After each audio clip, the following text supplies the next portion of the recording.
Hey, what's going on, you guys? It's your boy Ben Mahari here, representing Mahari Nation Sports Podcast. Much love to the entire LDBC and the entire basketball community. No time to go over the pleasantries. Let's just get down to the story at hand here, guys. Some breaking news coming out of the NBA world today.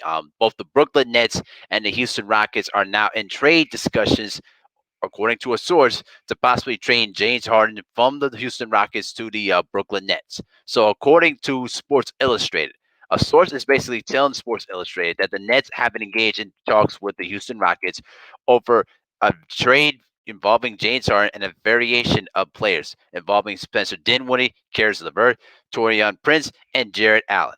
Nothing has basically been finalized, but Harden to the Nets seems like a real possibility. And if it's finalized, the trade would be announced on November the 22nd. So, as of this point, though, right now, you guys, as you guys have heard, the Houston Rockets have been looking to try to trade their backcourt of both James Harden and Russell Westbrook. And according to Ramon Shelburne of ESPN, it's been also been reported too that Russ Westbrook is looking to seek a trade, but he wants to be the main guy of the team, which kind of tells me into consideration to the fact that he is more interested in being the main guy of the team instead of being a co-star, which is probably explaining why a lot of the other teams have been kind of like declining to try to propose some trades for Russell Westbrook. But if you ask me who was the better player of the two, obviously is James Harden. Now, with this trade at hand here, guys, with these guys that you see here on the picture screen right here, the big issue is going to be is this. You're going to get one of the best pure scorers in the NBA. And when people talk about how, can James Harden play once again with Kevin Durant? Absolutely. Because remember, those two guys played together in OKC, and also James Harden did a really good job when he was basically in OKC, when he was basically the playmaker and not the top scorer. But now that James Harden is now flourished into one of the premier players in the NBA, a guy that can still, create his own shot, can play make, and also can play some little bit better defense, but not the greatest of defense. I think that this trade could work out very well on that end. The question is simply as this: How well can James Harden and Kyrie Irving coexist on the basketball court?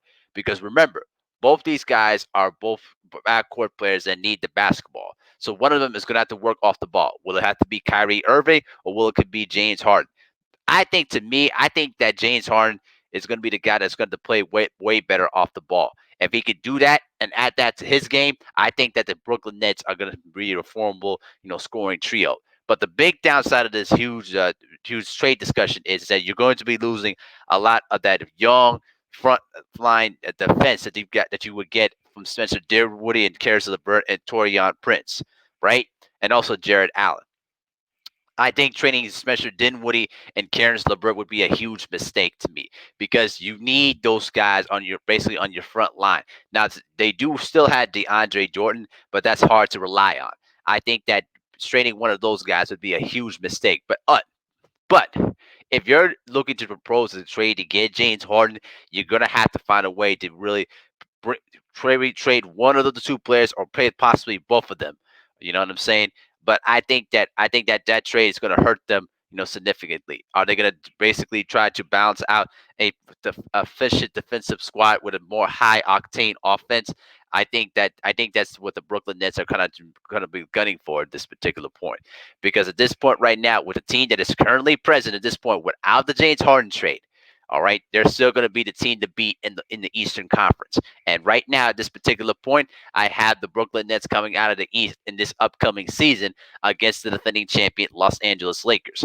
And give credit where credit's due to the Lakers. They basically were basically a formidable team that couldn't be figured out. And anytime that both LeBron James and Anthony Davis were dominating together, one star player sits on the bench to rest, the other star player steps up, and vice versa.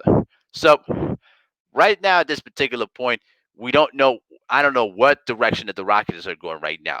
It seems to me that the Rockets are focused on trying to rebuild the team right now and try to basically start over. Now, if they do go forward with this is going to send a message loud and clear that they're going to basically start to rebuild. Basically start to rebuild this team again from the scratch, from the ground up. And I think that they're looking to try to get some, younger, fresh pieces to start the rebuilding process. But I think that, to me, in my view, I think that it basically hurts the Brooklyn Nets in terms of the defensive side of the ball, because you're gonna need one of those younger upside players basically on your front line to defend against some of the other top forwards and centers in the Eastern Conference right now. But it's very interesting. Things are really getting heated up in the whole offseason at this particular point. And we got the draft next week too. So a lot of things are starting to heat up right now as the season quickly approaches next month on December the 22nd. And next week on my show, I'm going to discuss about the fact of how this season is going to really affect a lot of the players, and specifically the defending champions, specifically because of the fact that they've had to play extra games during the bubble, and now you got to fast forward and get ready for another season of basketball without basically recharging. That's going to be very hard to deal with here. But that's my 2 cents on the whole trade rumor concepts. We'll see what happens in the next coming days of how this will transpire. But tell me what you guys think in the comments section.